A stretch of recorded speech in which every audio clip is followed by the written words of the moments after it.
Hello everyone, and I hope that you're doing great today. Now today we're going through this BGCSE Biology past paper. It is a paper 2 from 2023. As always, please remember to write your school number, your candidate number, your surname, your name, and initials. Again, as always, please remember to read through the instructions carefully, and if you should have any questions or queries, please clarify them with the examiner before we begin the examination. All right, let's go into question number 1. And question number 1 reads, the diagram represents two plants found in a Bahamian ecosystem. We have plant A and we have plant B. Please observe them carefully. Now the question asks, name the ecosystem in which these plants are found, and this is the mangrove ecosystem. Now for part B, it says state the name of plant A and plant B. And if you look carefully at the plants, you notice that plant A, we have our prop roots, and also we have propagule on the plant. And of course, a plant B, we have our pneumatophores sticking out of the ground. And so therefore, plant A is a red mangrove, otherwise Rhizophora mangle, which is the scientific name. And of course, you should know by now that Rhizophora is the genus and mangle is the species. All right, B is a black mangrove, and the scientific name for black mangrove is Avicennia germinans. All right, and for part C of this question, it says zonation occurs in mangrove ecosystem. State what is meant by the term zonation. And a definition here is that it is the distinct distribution of species within an ecosystem due to the difference or differences in the environment and the variation among the species. All right, and so you find different species at different location in an ecosystem. And for part 2 of part C, it said identify the zone in which plant A is found in this ecosystem. Again, remember that plant A is the red mangrove, and you'll find that in the water, and so therefore that zone is called a tidal zone. And for part D, it says state one natural and one man-made threat to the ecosystem named in 1A, and that we're talking about the mangrove ecosystem, and we have natural threats such as hurricanes, storms, invasive species, diseases, and so on. So any suitable answer, you'll be okay. And man-made, some examples here, we have dredging, we have pesticides contamination, we have deforestation, we have global warming, pollution, and of course, we have other suggestions. So any suitable one, you will be okay. All right, for part E. And part E1 is a state 2 reasons why this habitat should be conserved. And there are many, many reasons. And we have examples here such as they protect the land, or the ecosystem protect the land from flood or flooding. And another one here is that to break winds caused by hurricane. Also is a nursery ground for many important fishery resources. And we think about things like the lobster, crayfish, all right, the bonefish, and many other fishes that will reproduce or lay the eggs in the mangrove ecosystem. And we also here have a reduced land erosion.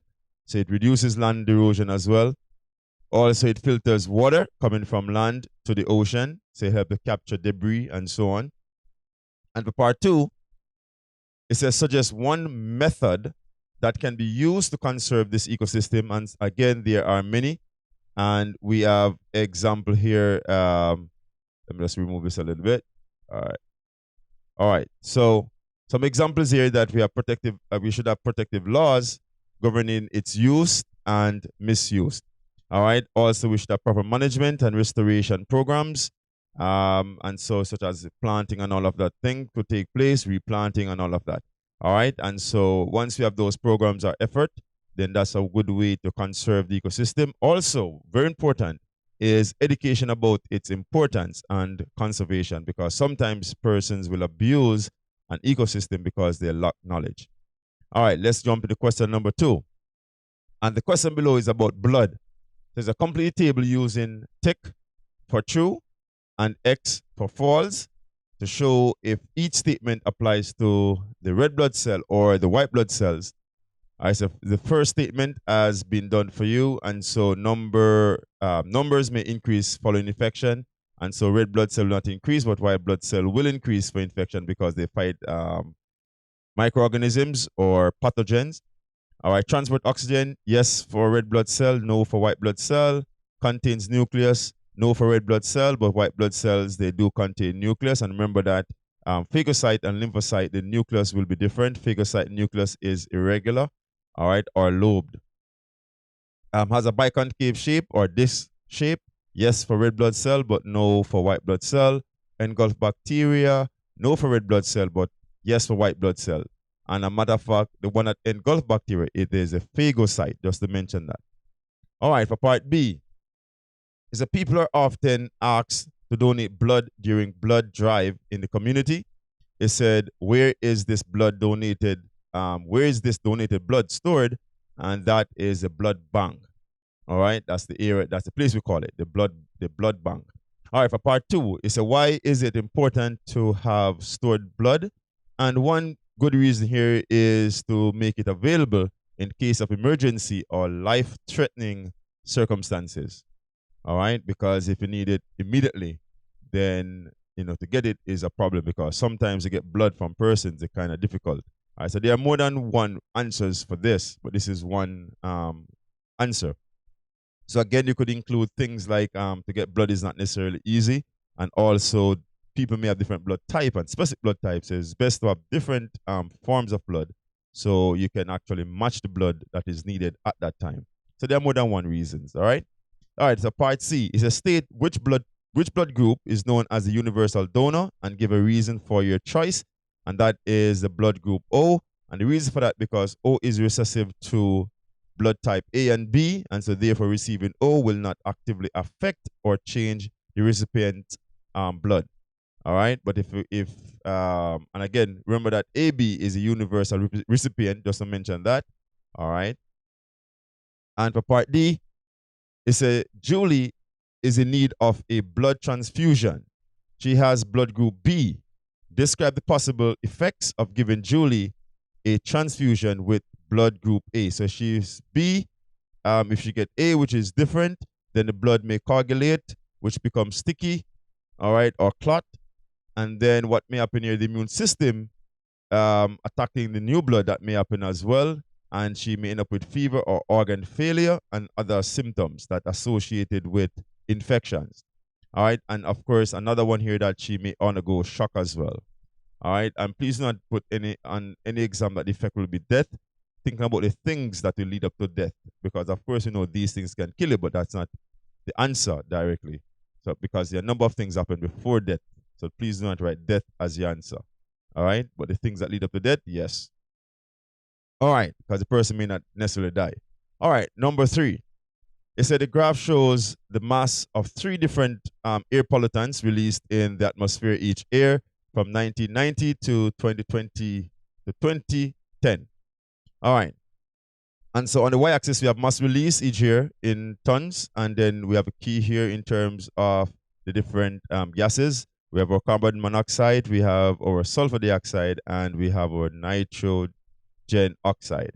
All right. And so here now it asks us to define the term pollutant, and it said that any substance or harmful materials that is capable of changing or disturbing the natural balance of the atmosphere or environment, that's what a pollutant is. And here it said identify the air pollutant that shows the smallest change in the mass released in the atmosphere from 1990 to 2010, and that is nitrogen oxide. That is showing you there the smallest change. All right, and then it asks here now, identify the air pollutant for which 360 ton was released into the atmosphere in 2000.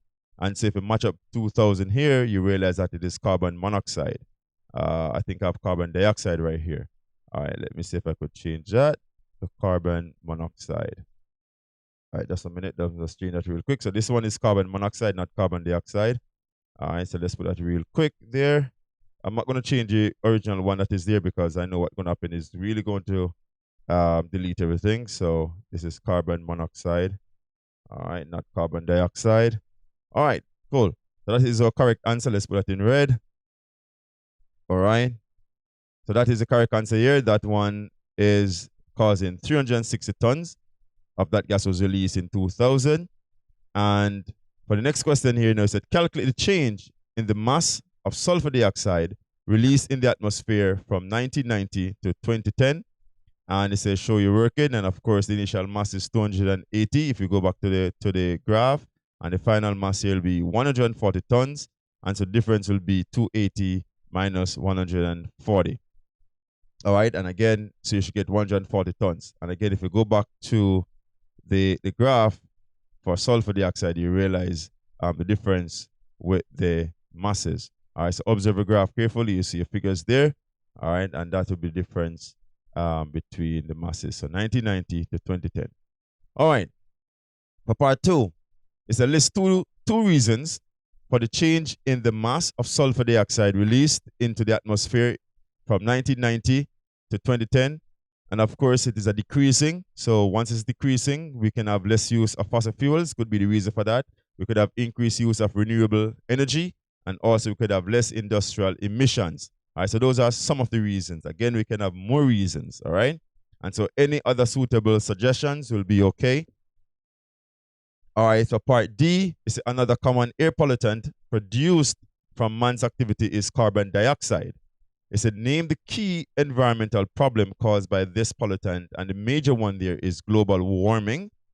All right, and it says state two adverse effects this problem has on abiotic environment, and please remember that abiotic means non-living. So please do not include any living effects right here. And so one could be a rise in sea levels, and you may have flooding because of that, and you may have also soil erosion. So these can also be separate points, just to mention that. All right, you could have high heat as well, which leads to decomposition of rocks and also destruction of soil or depletion of soil. So we have land degradation here, and we have ocean acidification as well. All right, so the degradation of land and acidity of the ocean may increase. All right, and of course, any other suitable answers may also be good, because you can also have destruction of buildings as well. All right, you may also have change in rainfall, because water is abiotic. All right, so those are important stuff that you need to look out for. Question number 4. It said the diagram represents the human digestive system and associated organs. And I label some for you here. We have esophagus, we have our liver, we have stomach, we have SB large intestine, otherwise called colon, we have our small intestine. And for part A, it said name the structures labeled P, Q, and R. And of course, P is the liver, Q is the stomach, and R is the small intestine. And for part B, it's a complete table by writing in the letter of the structure where each function occurs. And we notice here that each letter may use once, more than once, or not at all. And so absorption of nutrients into the bloodstream, that is R, so that is the small intestine. And for production of bile, that is the liver, that is P. And where digestion of protein begins, and that is Q. As a matter of fact, this statement I'll change it to say where chemical digestion of protein begins, and that is Q, because of course, when eating a piece of meat, it physically starts to break down into the mouth, but chemically, it is Q. As a matter of fact, there is no other answer based on the diagram anyhow. So yes, so Q is the answer for that question.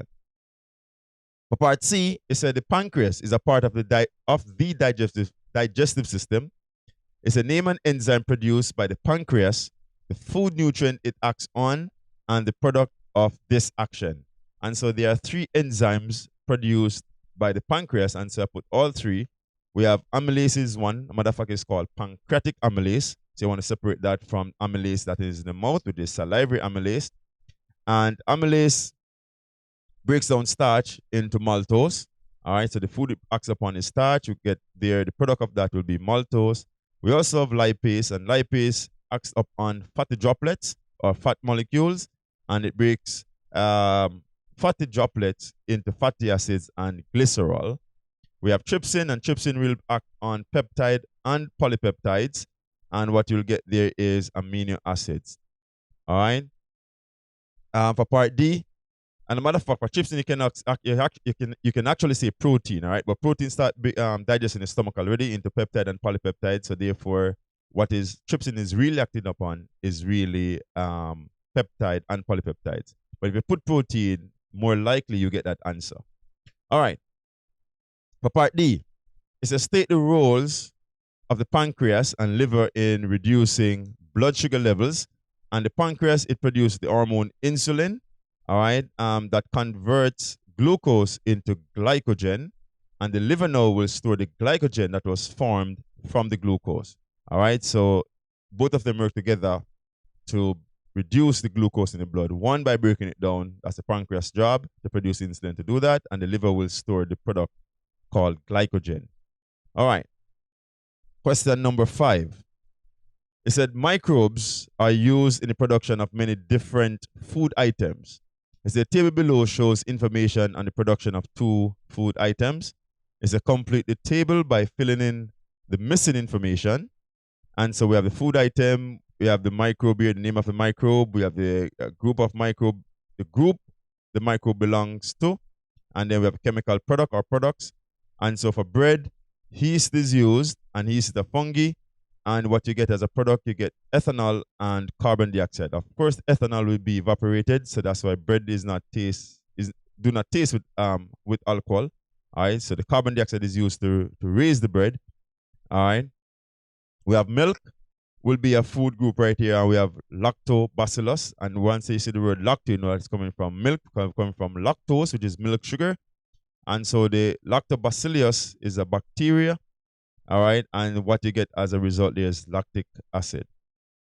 All right, and so for part B, it said during the production of both food items, the microbes carry out the process of anaerobic respiration. All right, and here it said that define anaerobic respiration, and anaerobic respiration is a process of producing energy from glucose without oxygen. So simple respiration without oxygen, that's the mark anyhow, but just to give you a little bit of details there. And it said write the word equation for anaerobic respiration in bread making, and this is alcoholic fermentation.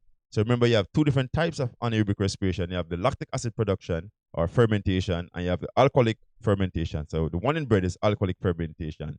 So glucose breaks down to ethanol, and ethanol is C2H5OH, and we get carbon dioxide as well, and we get some energy. And so the numbers 2 in red, those are what you use to balance the equation. All right, so that's the balanced chemical equation right there. Oh, Lord, I missed something. It said word equation, right? The word equation. Now I misinterpret this question. No, see, please don't make these mistakes on the examination. So what you should have here is glucose. And so this, you write the word glucose. It's a word equation. So you're going to have glucose. And then glucose will produce ethanol. So let's put the word right here. It's a word equation. And you're going to have ethanol. And then you're going to have carbon dioxide here. All right, so you're going to have carbon dioxide. All right. And then you're going to have energy. All right. All right, so that will be your word equation. Now, of course, put your arrows and put your plus sign, but this is the balanced chemical equation. All right, so that's the word equation there. All right, please put the arrows and your plus signs. All right, and plus energy. All right, so let's jump to the next question. Now, so you see, good to reread the question sometimes, right? All right, for part C, it said the information below comes from the nutritional label found on one of the food items in part A. All right, and so here, if you notice the information, you look through the information carefully and see what is happening. Generally, there's no fat based on this information here. We have our kilojoules of energy right here. This is one container, which is 150 grams. We have no fat. We have some carbohydrate, we have potassium, we have sodium, and we have some cholesterol. Here we have sugar and so on. And also protein. And look at the amount that is there, right? The stated energy content in kilojoules of 2.5 containers of this food item. And so 2.5 containers will be 2.5 multiplied by the total kilojoules in one, which is 585. So here we get 1,462.5 kilojoules of energy in 2.5 package of the container. All right, so which food nutrients supply the most energy? And based on this container here, it is carbohydrates, because carbohydrate is the most substance here. However, just to make a mention that generally fats produce the most energy per gram, but there's no fat in this, but this carbohydrate will be your answer. And just to make a note, even though fat produces the most energy per gram, carbohydrates is a primary source of energy. But for this food, there's no fat, So carbohydrate will produce the most energy. All right, he said, why may this food not be a healthy choice for a person with heart disease? And because it has high salt content. And how we know it has high salt content is because of the sodium and potassium. Normally, you see high content of potassium and sodium, we know it is coming from salt. All right, and so if you have heart disease and consume a lot of salt, they may lead to a condition called hypertension, and that is not good for heart problems at all. Question number 6. It says, diagram represents the changes that occur during the menstrual cycle of a woman. And I just label these diagram or structures in this diagram. So S is a follicle. At this point, we have ovulation taking place, and so the mature egg is coming out of the follicle or the developing follicle. We have endometrium, which is R, which is the lining of the uterus, and we have a corpus luteum, which is also called a yellow body, and that will disintegrate over a period of time. All right, and so here is it A. Name the structure R, S, and T. So R again is the endometrium, S is the follicle, and T is the corpus luteum. All right, and so for part 2, it's in which labeled structure does implantation occurs, and that is R, which is the endometrium. All right, and that will take place if the egg is fertilized. All right, they say use the calendar below to answer the following questions.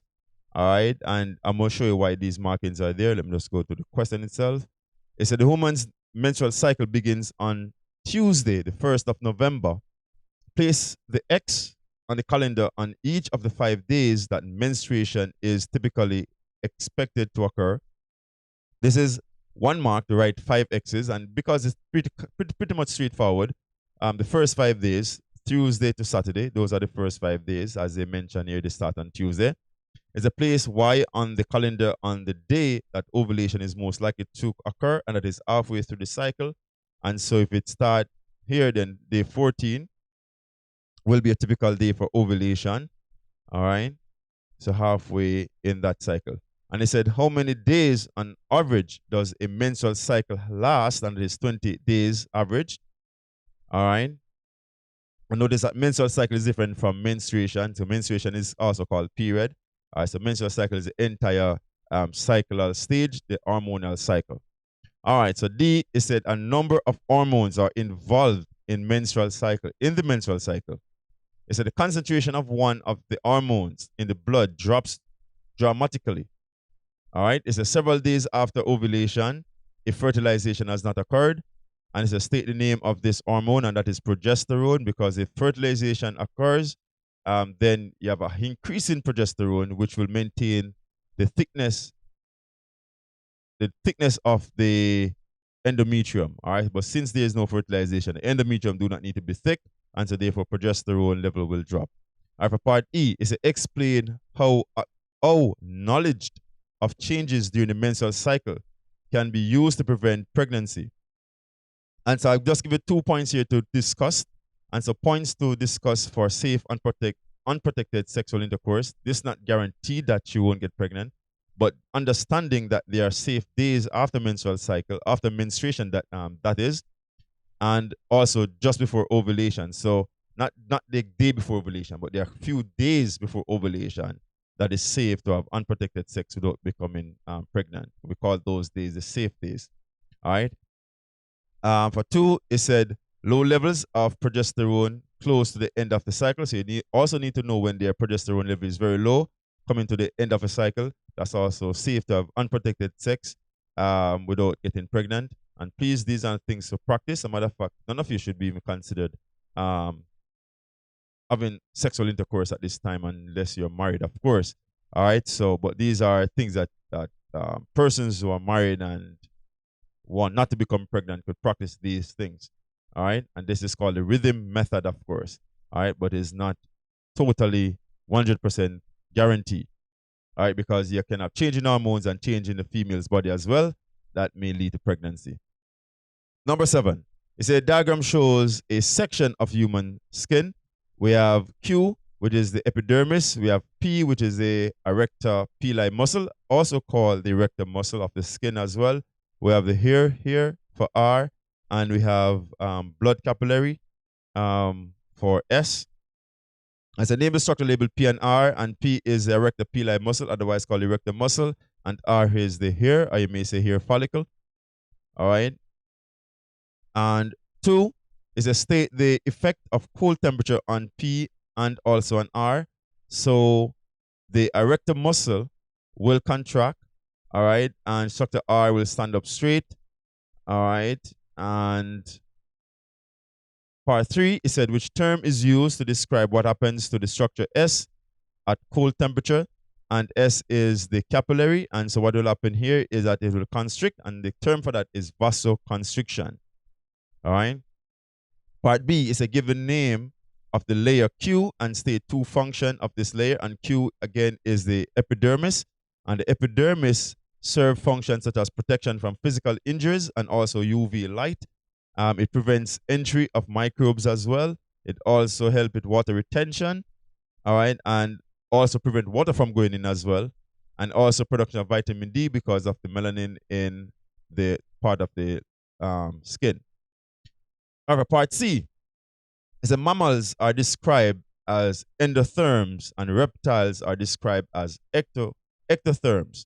And so distinguish between the terms ectotherm and endotherm. And so I'm giving you like a chart right here. So endotherms, they are warm-blooded, including us, and ectotherms, they are cold-blooded. All right, and so what happened here in that endotherms, we maintain internal temperature regardless of the external temperature. All right. However, ectotherms, no, they adjust to the temperature of the external environment. All right, and that ends that question. Now we are on our final question. And this reads now, an investigation was set up to observe growth patterns in plants. It said 2 pots, P and Q, each containing 3 young plants of the same age and height, were placed inside a large cardboard box. I see a circular hole was cut into one side of the cardboard box, and a directional stimulus was placed outside of the hole at X. I said the young plants had all been grown under the same conditions, but the young plants in pot Q received an additional treatment as the investigation was set up. Now, the diagram shows the appearance of the seedlings after they have been in the box for 4 days. I noticed that was what was done extra to Q, a matter of fact, is that the tips were removed. All right, so here we have the directional stimulus at X, all right, because a hole was there. And so identify the directional stimulus placed at X, and that is light. All right, so light was placed there.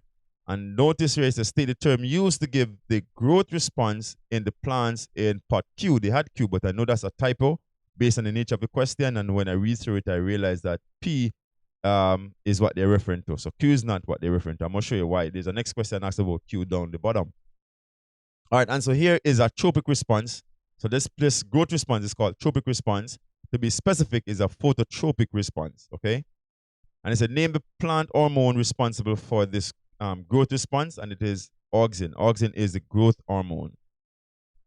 And for part 4, is to explain how this hormone named in 1A3 causes this growth response. And point to note here is that auxin is, and so even this question tells us that it cannot be Q because Q did not respond at all.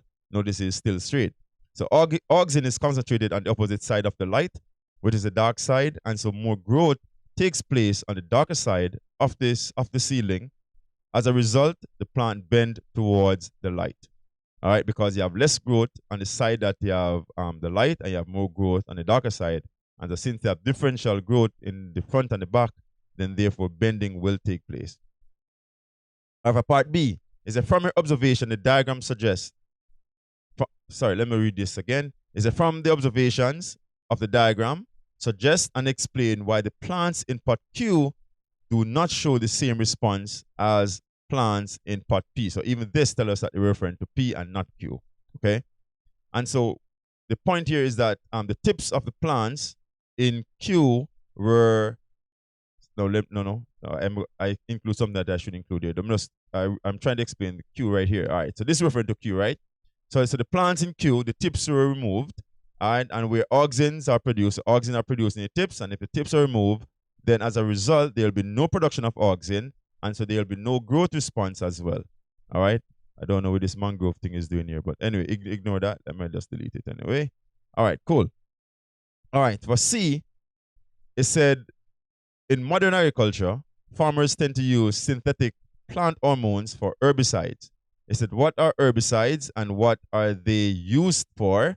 And herbicides, as a definition here, they are any substance or substances used to kill plants. And the use of herbicides is to control weed, and weeds are what we call unwanted plants. So you use to control or destroy weed. All right. And so this is the end of this review.